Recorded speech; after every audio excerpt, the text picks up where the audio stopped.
भर तू मलेला। क्यों जिद करते हो? ये भोला जी गांजा के दिन भर तू मलेला।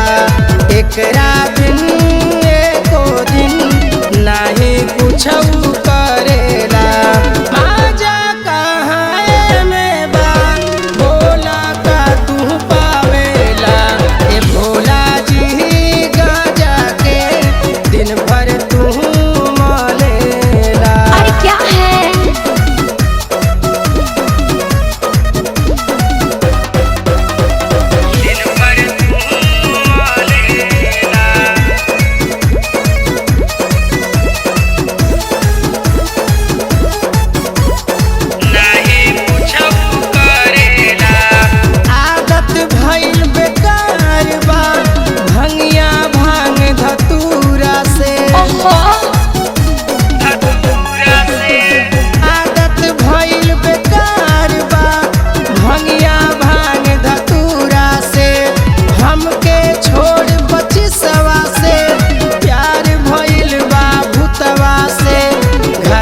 के हमरे नाश भइल छोड़ द तू ए राजा। ए भोला जी गांजा के दिन भर तू मलेला। दिन भर तू मलेला।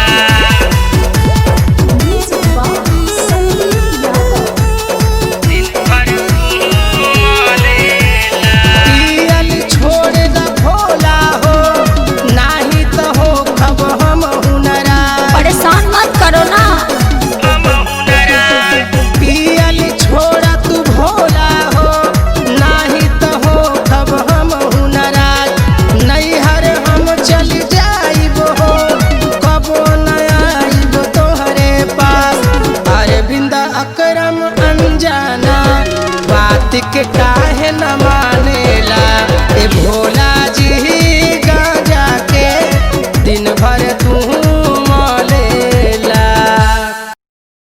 ए जी, हाँ जी दबाइए ना क्या?